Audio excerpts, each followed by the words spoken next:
maganda eh. Oh, yung ano mo, tropa mong palaka, di ba? Mini table na pala to. Hindi lang po ito coffee table. Kaya nga sabi ko kay Bebe sana, gawa kami ng ganyan na. So yung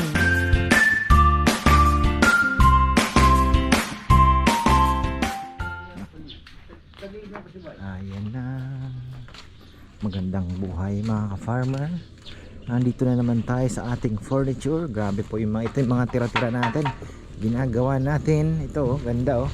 May training pala ng pagre-resin papaya. 5,000 ang isa. Ang ano, pag may training sa San Fernando eh. Ayan, 5K. Sasama ko sana kayong lahat. Kaya lang 30,000. So ito po ang ating mga coffee table. Ayan, ang pinaputol ko na. Dalawa yan. Ito may bilog ng konti para may art ng konti. Live edge pa rin tayo. Ayan. Ayun. Tapos ito pa isa. So yung sinasabi ko sa inyo na mga tira-tira po ito nung nakaraan. Ayan. Ito. Yung alanganin na din naman po gawing table yan. Pero ang ganda nito kasi may mga ano mga karakter. Putulin natin to. So dalawa din yan. Tapos ito. May nag-message na makitid daw yung ating bangko. Pero hindi naman eh. Hindi ko nga ma-imagine kung paano mabubuwal. Hindi po ito mabubuwal. Ilang inches to? Yeah. Ilang inches to? Yes. Yes. Ayan. Hindi po. Sinubukan namin. Hindi po siya magbubuwal.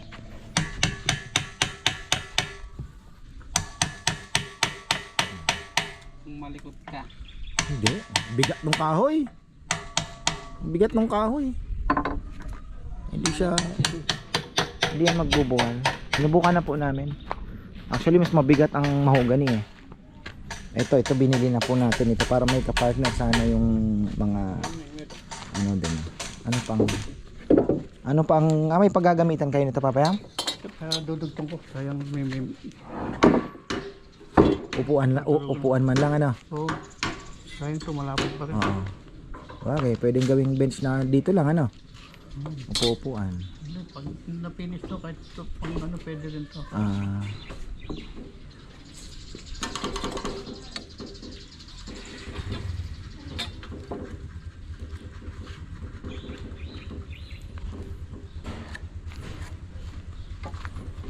Tapos ito po yung 10 feet natin na lamesa na live edge din. 10.5 feet ito. So may nagtatanong magkano daw yung lalagyan ng lamesa. Hindi po natin malalagyan ng bench ito dahil medyo ang kailangan talaga nito upuan. So yun po. Kaya lang maganda kung kayo na po ang magpasadya sa mga furniture para yung design kayo na po ang pumili. Ang presyo po niyan sasabihin ko sa inyo mga 3,000 to 5,000 depende sa finish. Pag purong kahoy lang mga 3,500 mga ganun po ang presyuhan ngayon. Pero magandang klase. At kung may upholstery pa, medyo malambot ang upuan mo yung salampwet, aabutin kayo ng mga 4,500 to 5,000 siguro per upuan. Ganun po kamahal ngayon. Kaya yung mga set makikita niyo po ang presyuhan inaabot ng 100,000, 90,000. 8-seater lang na mga solid slab. Ganun po ang bentahan. Pwede po kayong mag-inquire sa mga gumagawa ng lamesa at sasabihin ko sa inyo mas mura pa din yan dito sa amin kasi unang-una ito yung mga diba? Ano lang mga nakuha natin na mga kahoy na ginawa na lang natin to pagkakakitaan man lang kahit papano. Dati kasi bala kong gamitin sa tindahan ngayon kung hindi mabibili hindi sa tindahan, di ba? Pero nabibili naman kahit papaano. Actually meron na po kaming order ng coffee table. Hindi siya kayang paahanel ng kahoy yung coffee table kung ihahabulin natin na ganito kataas siya. Gawa din tayo ng si ate mo kasi gusto niya puro ganun lang kababa pero may mga gusto din sana medyo mataas kahoy ang ipapaa. Gawa tayo ng isa. Ayan gawa tayo ng ito pwede pa gawin pa para di pa pa para tres. Yan pwede. Ayan po. So subok tayo ng isa. Siguro ito, magandang lagyan ang paa to. Medyo mahaba ito. Ayan. Mahaba yan.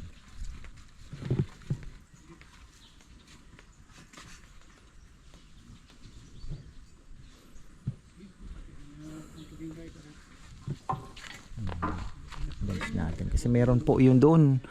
Yung isang table din na naandun. Anuhin na natin. At ma-finish na rin yan. Lalagyan natin ng bench. Nag-request siya ng isang, yung paa sa gitna eh. Nilagyan natin siya. Bayan na itang gaya nun. Sa palibutan ng pare nanay. Hindi na nga. Tama. Dos na yan. So ayan po oh. May nag-request kasi ng naglagay ng upuan dito. Eto, hindi naman po ito lulundo na. Napakatigas po ng kahoy at makapal. Ngayon, ang sabi ni Papa Yam, dahil eksperyensyadong karpentero ito, ang problema daw po ng may upuan dito sa gitna, okay, tibay ang hinahabol natin. Pag ang ang pinagpatungan po ninyo ay hindi libelado, baka magreklamo kayo, sabihin ninyo hindi pantay ang lamesa, ang ginawa namin, magsisiso kasi nga naman kailangan lapat na lapat, mag-aano po yan, maggaganong-ganon, gagalaw. Unlike dito sa kahit hindi libelado, dalawa lang sila. O tama nga naman. Yun po ang Tsaka inusog naman natin ng konti para mas mabigat po yung pang-sample namin umuupo dito. Oo, nilag eh. Matibay po. Siya. Makapal po yan at mas solid po yung mahogany. Yun nga ang disadvantage pagka nilagyan natin yan ng At yung nagsasabing makitid po, hindi naman po ka-farmer, hindi yan po, hindi yan tutumba. Tinesting na namin. Nakikita mo mga in-order. Sakto naman yung upuan, yung lapad niya. Balaw kaya nga, balaw meron. Yung nag-request kasi ng isa, yun na problema niya na ka-farmer, baka mailapag ninyo sa hindi pantay talagang flooring, baka magganon-ganon yung upuan. Yun lang ang disadvantage yan.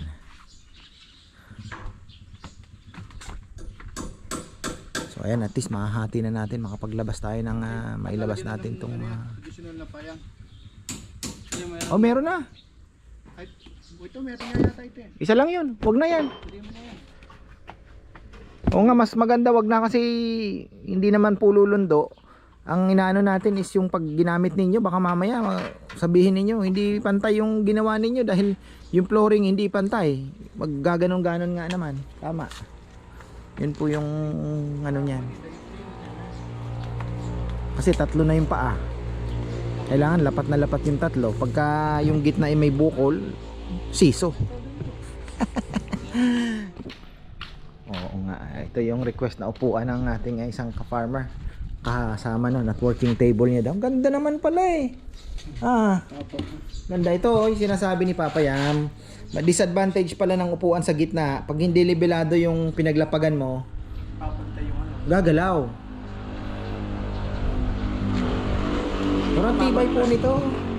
Ayan tingnan nyo naman talagang na. Nalang hindi tayo makahanap ng live edge talaga na Kasi ito, ganda Wow. What a move. Diba? Nakuha ko na yung tax declaration. Nakuha ko na yung wala naman, hindi naman po nakakapasok dito yung mga saradong-sarado yan at hindi naman mainit. Ang harvest natin ay ilan ba?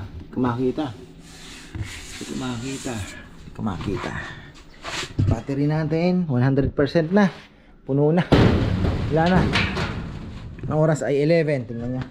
Kaya kailangan natin mag net metering. Pagka ganito kainit, dami nasasayang na kuryente.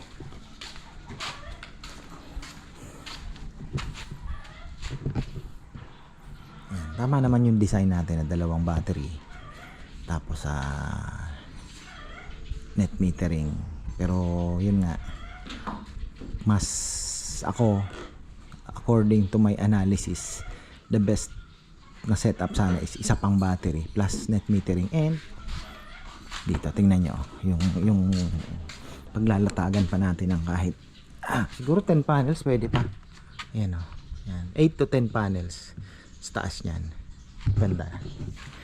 Kaya lang dito sa Arayat, nagre-require po sila ng RSD, yung rapid shutdown. Yung rapid shutdown ay nire-require po yun sa mga sobrang selan na lugar, kagaya ng Makati, pero sa iba hindi naman. Ewan ko ba't dito sa Arayat ay naghihingi medyo mahal din yung rapid shutdown sa solar lang pala yun eh. Sabi nga ni Najian, actually useless naman talaga halos. Wala namang ano. Yun, pinahirap nila. So, kailangan po natin magkabit. Hindi tayo mag-check sila dito eh. Checkin nila yan.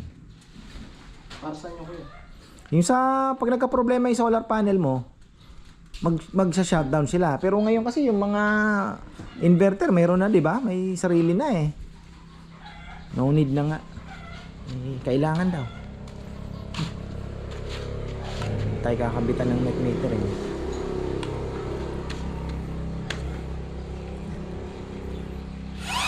Tibay na yan. Ayan, mayroon siyang ano dito oh. Ayan, para sure ball. Yan po ang request niya. Siya nag-design niya. Ang nag-design po niya mismo yung customer na natin.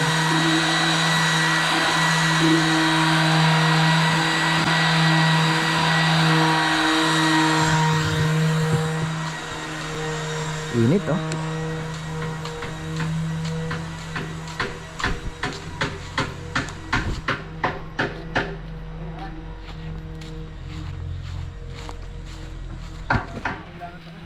Ayan, naghahanap po kami ng pwedeng gawing paa. Mga akasya pa din. Ayan oh. Na, candidate yan. Ano ba yan? Upuan? Ayan, maganda oh, nakabuka. Oo. O, pang-upuan ano. Basta ano nyo na lang, maximize natin ang pwedeng magamit. Mga ritaso na to eh. Sayang naman. Ito yung mga pinatistis natin na mga pwede pang kung anong pwedeng gamitan. Hanap tayo ng mga pampaan ng lamesa.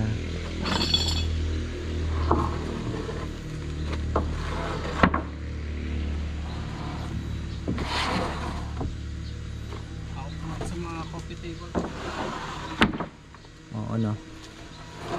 O, yun, no. Ang sandalan, no. Upuan. Thick wooders. Ayan.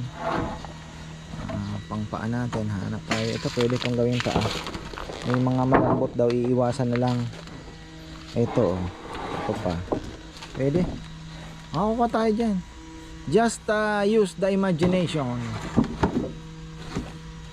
Diba? Yun, oh. Ay, ito, ano to? Sandalan, oh. Ayan, pampaa, oh. Tingnan natin kung anong pwedeng iwasan dyan. May malambot daw na part, eh. Sayang naman. Kesa may isa pang dalawang mahaba na pwede natin gawing slab na bench. Awa, ini. Oh, ini.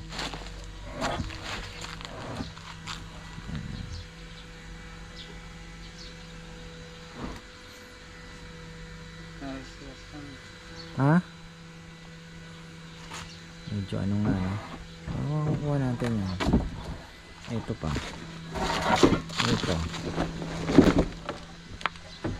Kahana ano na, maganda eh. Oh, yung ano mo, tropa mong palaka, di ba?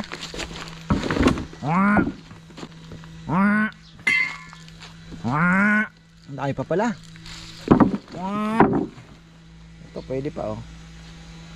Meron pa tayong thick wood. Ayun, dami pa. Yung gamit natin 4 years old. Oh, 4 na taon na ata yan nakatambak. Oh. Nakatambak. Sayang nga, medyo iba na sira na. At least nahabol natin. Wala na talaga yung Junjun eh. Ay. Oh. Ito, pwede oh. Oh, pwede yan. Dalawang paa din yan. Oh. Diba? Yan mo lang. Dami pa pala. Tayo kakapusin. Oh. Oh. Ay. Something anin eh. Na. Ilang feet to? Bagay pampaan na lang. Dami pa pala.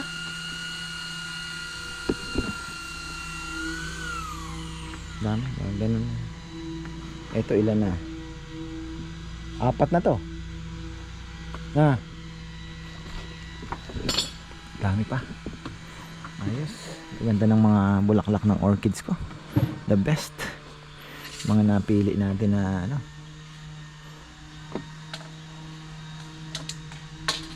Tatlo.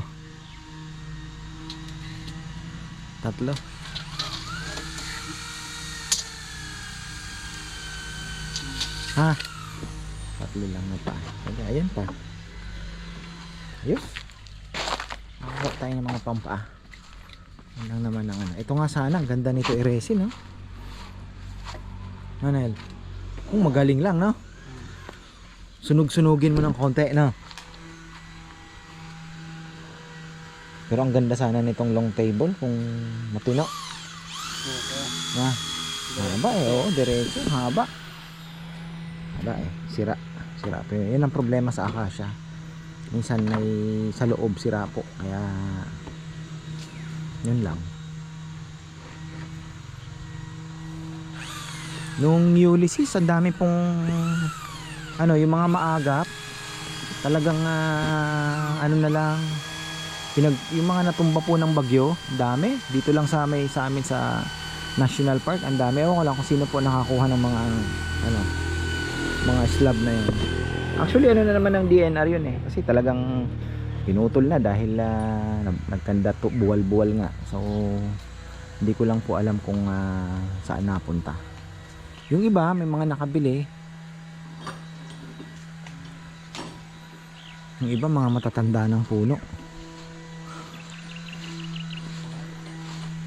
So ito po yung ating magandang letter S na slab din na 10 feet live edge na pwede nyo pong tawag dito, pwede nyong gawing lamesa, pang dining, pang sa malalaking lugar, sa mga mahabang sa malalaking kusina, no? Okay.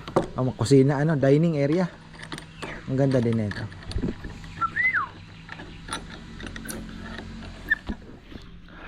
Ayan, gusto ko palang pasalamatan si Brother Gelson Tulabut ng Dubai. Ayan, dito lang po siya sa May Angeles ba? Ayan. Maraming salamat sa pag-order ng lechon, syempre. At ganon din, happy 4th birthday kay Martha Tulabut. Ayan, para sa kanya yung lechon kahapon. Di tayo nagpang-abot, brother. Ayan, so balikan natin itong ginagawa. Mukhang maganda po ito. At gusto kong i-push na makagawa ng kahit isa. Baka may malapad na paa dyan. Gagawa tayo ng isang ganito. Tapos itong medyo malapad, gaganda pala. Parang mini table na pala to. Hindi lang po ito coffee table. Kaya nga sabi ko kay Bebe, sana gawa kami ng ganyan na. So yung gusto nyo po ng ganito, message po kayo, yung paa tataasan natin. Tapos ang upuan, same din lang po nung ginagawa namin doon. Ayan po ito po yung isa, baka gusto nyo picturean. At ito naman yung isa, may art ng konti, medyo pa may bilog ng konti. Ayan. Ganda, pinaputol na natin. Tapos ito naman yung isa, medyo mas malapad. Putulin natin. Yung isa naman may ayun, putulin doon. So ayan po tingnan natin para lalagyan natin ng paa. Kung gusto nyo po ng coffee table na ang paa ay kagaya nung last time naming mga ginawa, mababa, pwede rin. Pero kung gusto nyo po ng kasing taas po ng dining table, pwede din. Kasi ako po papipiliin, mas gusto ko yung sing taas na ng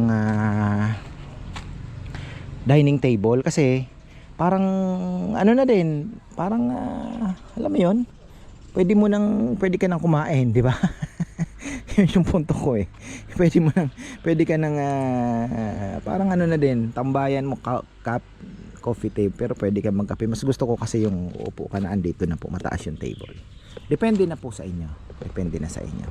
Ito, long table, lalagyan natin ng bench yan. So, sino pong makaibig dito, ayan, available pa po ito. Lalagyan natin ng bench. Tapos, ayun, 4 po yan na coffee table. Pero alam ko meron ng isa na order.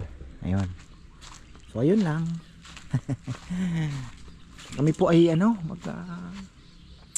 tayo ay mamamalengke na naman ng isda. Wala na pala. Ayan, malakas po yung ating lumpiang isda. At ako'y thankful dahil yung ating kainan medyo nagpipick up ngayon. Marami ata ang mga umuwi din. At ako'y nagpapasalamat dahil ang ganda po ng feedback ng ating lechon. Although, pasensya na po kayo.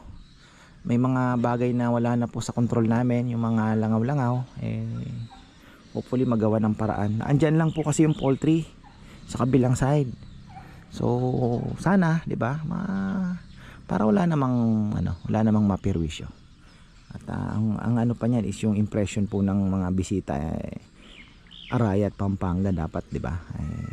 Gusto nga nilang gawing ito parang ini-invite nila yung mga turista dito pagka ganyan naman, 'di ba? Parang pangit, 'di ba? Malangaw. So yun, medyo it's beyond our control talaga. Mahirap po.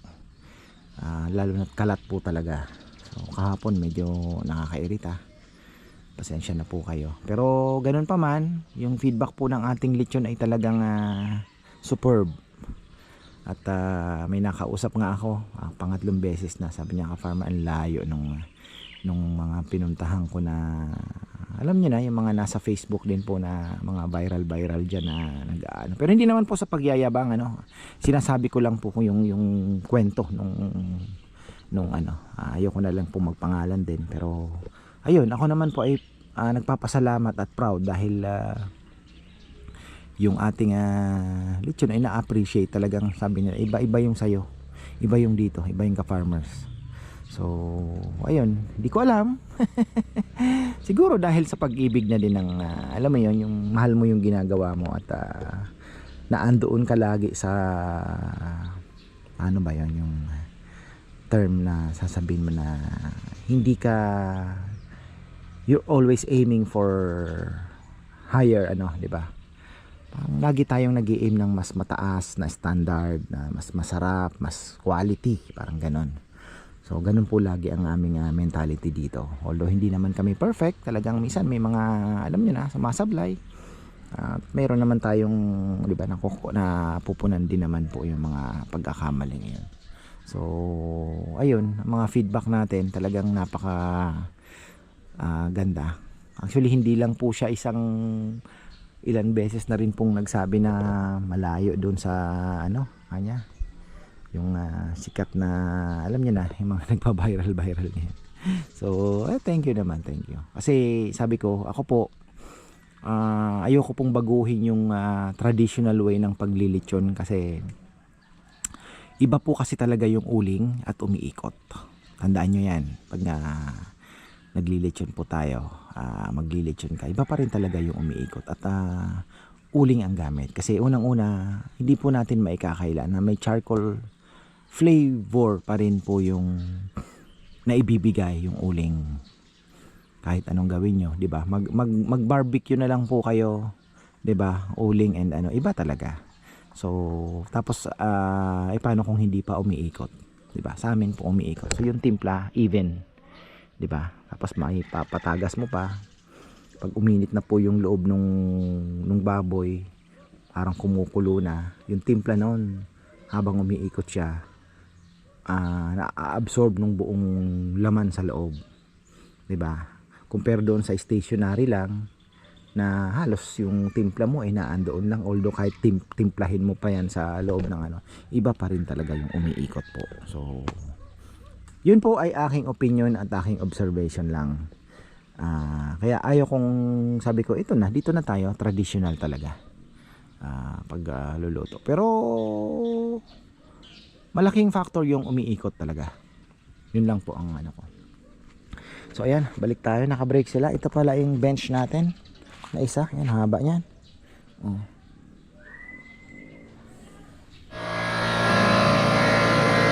Pinipinit na natin yung isang upuan.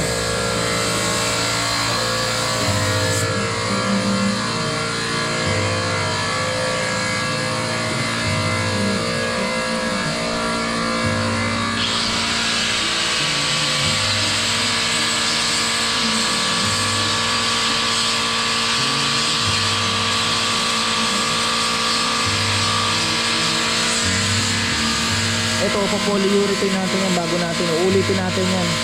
Polyurethane uli yan, isang patong para maganda uli. Medyo, syempre likabukan na. Ayusin natin yan. Kailangan natin makapaglabas ngayong week kahit tatlo. Kahit tatlo lang, panakip butas mga farmer. Mairaos lang natin tong kabuhayan ng ating mga tauhan. Ayan.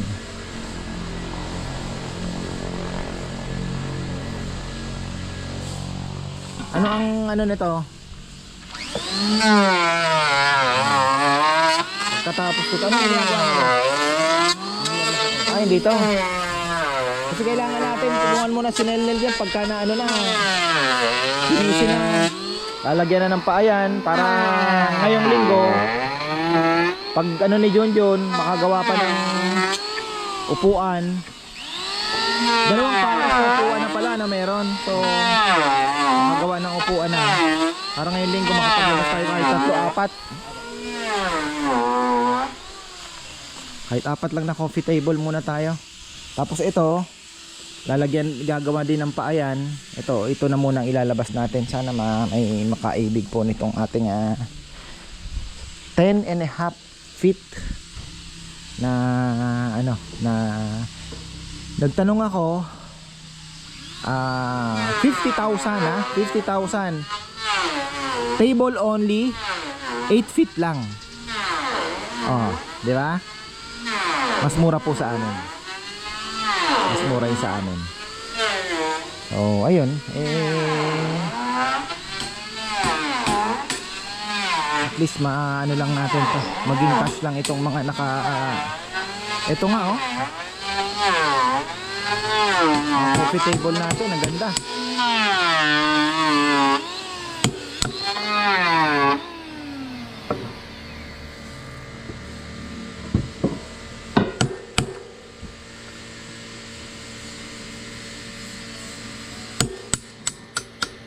Yun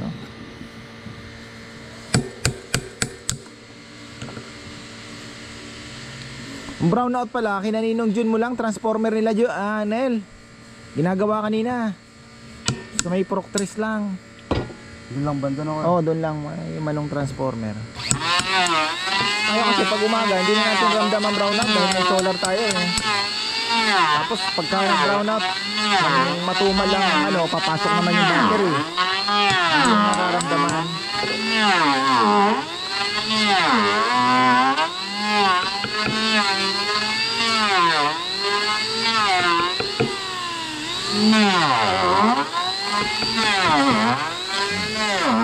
So ayan, tayo abang-abang na po tayo sa mga coffee table. Message na lang po kayo kung ano po yung gusto nyo habang wala pang paa. At magawan po ng paraan na yung paa kung gusto niyo na mataas na parang dining table, pwede natin gawin yan. At kung gusto niyo naman na same din lang na kagaya ng mga ginawa namin na mababa yung lamesa, nasa sa inyo po yun kung anong gusto po ninyo. Message na. So ayan, marami pong salamat at magandang buhay.